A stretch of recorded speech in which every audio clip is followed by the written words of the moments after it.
Guys, hi guys, tuwing hapon, pag-uuwi tayo, ganito yung ginagawa natin. Meron tayong challenge, hindi lang 500 pesos challenge. Challenge din natin yung 5 pesos, 10 pesos. Yan, meron din tayong isang lagayan for 10 pesos na coins. So ito, pakita ko lang sa inyo. So, ang 500 challenge ko, pag talagang meron ako nakita na 500 sa bulsa ko, sa wallet ko, or sukli, yan yung inilalagay ko guys dito, ano. So talagang dapat challenge talaga. Okay, so, talagang pag nakakita ka, talagang nandun yung talagang eagerness mo na makaipon. Guys, gusto kong maka-inspire na, yun nga, makita nyo, halos patuno na talaga. Gusto kong maka-inspire sa mga tao na tayo ay mag-ipon pang negosyo. Hindi yung mag-ipon na pambili ng kung ano. Okay din naman yun, okay din naman. Pero para sa akin, lalo na sa mga naghahangad na magka-negosyo, naghahangad na umasenso, okay naman natin nasabing tayo asenso, but sana maka-inspire. Kasi may mga iba na talaga nag-iipon, na may mga pinagpaplanohang bilhin. Pero para sa akin, kahit tayo naman ay yun nga, may mga negosyo na rin naman tayo, tayo ay nag-iipon pa rin. Okay, so tuwing hapon, meron nga lang one time na pupunta tayo ng 7-Eleven sa Mahabang Ludlod. Nag-ATM tayo. Alam nyo ba guys, nag-ATM tayo ng 10,000. Lahat ng lumabas ay 500. So, yun talaga yung ano ko sa sarili ko, na pag ako nakakita ng 500, lahat yan ay ihuhulog ko dito. Kaya, nung nag-withdraw tayo, 10,000, di lahat ng 500 ay, or 20 pesos dito ko na inilagay, hindi na ako makapag-withdraw. Ibig sabihin, yung ATM machine na yun ay lahat ng ilalabas niya that day or that time ay puro 500 bills. Okay, so guys, napaka-importante na kung tayo ay may pinaplanong negosyo, siyempre napakahirap naman na yung capital talaga, siyempre yun lang, sabi nga okay naman magnegosyo, ano, kaya lang ang problema, saan tayo kukuha ng kapital? Siyempre, alam natin pag nagnegosyo, dapat may kapital. Pero, kung halimbawa guys, meron ka na naisipan na magtatayo ko ng negosyo, let's say sari-sari store, let's say magbebenta ka ng something, okay, magbebenta ka online, wala kang kapital, napakaganda kung i-challenge mo kung hindi man 500 na pwedeng yung 50 pesos, pwedeng yung 5 pesos, 10 pesos, and 20 pesos, ipunin mo, hindi mo na mamalayan, miya pala na puno mo na. Ito guys, hindi ko naman talaga parang masyadong pinapansin dahil ito nakatago lang siya. So tuwing dadating ako pagkapag-base ko ng damit natin, naguhulog ako. Until napansin ko isang araw, halos papuno na ito.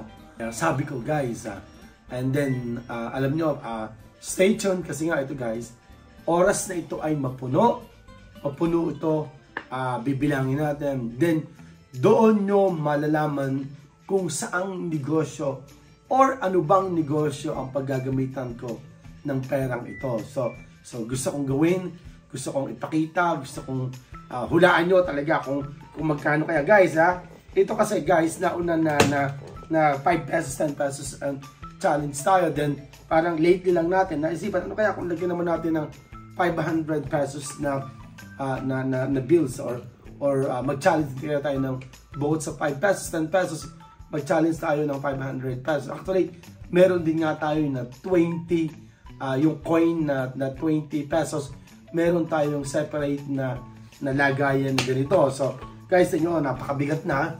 So, sana maka-inspire. Meron akong nakita na meron siyang sari-sari store, napuno niya yung gantong Wilkins ng yung 20 pesos na coin. Ang sabi niya 28,000 daw ang laman nun. Nung mapuno niya, napapuno niya ng lahat ng yung 20 pesos na coin. Sabi niya ang laman niya ay 28,000. So ito, gusto ko hulaan niyo. Please comment down below kung magkano sa tingin niyo pag napuno ko ito ng, yun nga, meron tayong 500 pesos challenge, meron tayong 5 pesos, meron tayong 10 pesos na coins. Hulaan nyo kung magkano kaya ang total nito. Again, ulitin ko, ginagawa ko ito, nag-iipon ako kahit ako naman ay, yun nga, sabi ko sa inyo, may mga negosyo na naman tayo. Pero bukod doon, tayo ay nag-iisip pa rin, hindi pa rin tayo natigil, nag-iisip pa rin tayo. Ito guys, pag napuno natin, meron tayong paglalaanan ng perang ito na isang negosyo. So, hulaan nyo kaya kung anong negosyo yun. Pero, malalaman nyo, pag napuno na natin, bibilangin natin, ipapaalam namin sa inyo kung magkano yung total nito. And then, sasabihin ko sa inyo, saan bang negosyo ko ilalaan nito. So guys, sa mga nagpaplanong magnegosyo, nag-iisip magnegosyo, syempre kung ang problema nga ay kapital, okay, trabaho lang muna tayo, trabaho. And then, subukan nating mag-save araw-araw, subukan natin nagkaroon ng pera, mag-ipon. And sigurado ako, darating yung time na yung minimithin ninyong negosyo ay inyo nang makakamtan. So, sana maka-inspire mga negosyo kasi sa ka-familia. Sana bagong taon, bagong negosyo, makapag-business tayo. Okay? So, sabay-sabay po tayong umasenso. Nawa ay kapulutan ng araw. Kung kayo guys ay may mga ginagawa rin ditong gantong ipon challenge, i-share nyo, i-comment ninyo. Kung makakapag-send kayo ng video, pwede natin isama sa vlog natin. So, sana maka-inspire.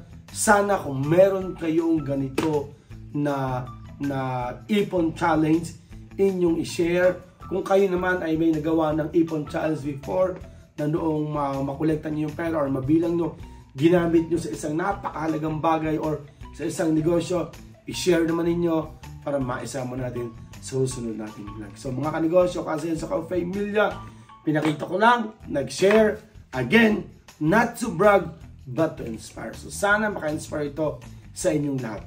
God bless. Bye-bye po mga kanegosyo. Bye-bye po.